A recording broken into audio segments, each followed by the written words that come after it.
গেল সোমবার সন্ধ্যায় 7 কলেজের শিক্ষার্থীরা নিউ মার্কেট থানার ওসিকে প্রত্যাহারের দাবিতে থানা ঘেরাও কর্মসূচি ঘোষণা করে। নিউ মার্কেট থানা ঘেরাও কর্মসূচি ঘোষণা করলাম।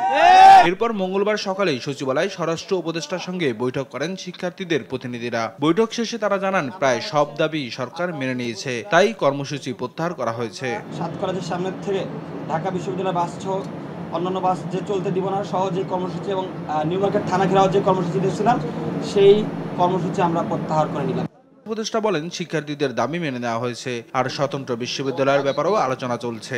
কতগুলি দাবি ছিল এবং সমস্যা ছিল, এগুলি নিয়ে আমাদের পুঙ্খানুপুঙ্খানু আলাপ হয়েছে।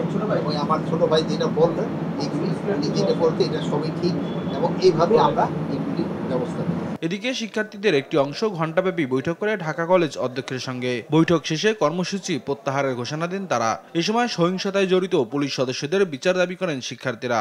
1.5 লক্ষ শিক্ষার্থীদের জীবনকে মূলাঝুলিয়ার মতো রাখা না হয়, আমরা দ্রুত সময়ের মধ্যেই আগামী 15 দিনের মধ্যে আমরা যেন একটা রূপরেখা চাই। ঢাকা বিশ্ববিদ্যালয়ের শিক্ষার্থী যারা আছে তাদের সাথে আমাদের কোনো প্রকার ব্যক্তিগত আক্রোশ নেই। শিক্ষার্থী হিসেবে আমরা তাদের কোনো প্রতিপক্ষ না, তারাও আমাদের প্রতিপক্ষ না।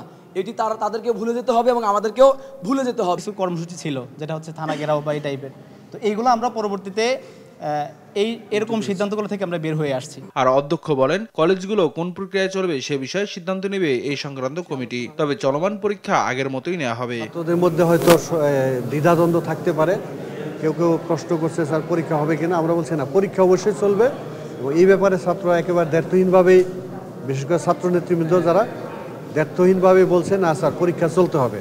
নিয়াজ মোরশেদ, দেশ টিভি, ঢাকা।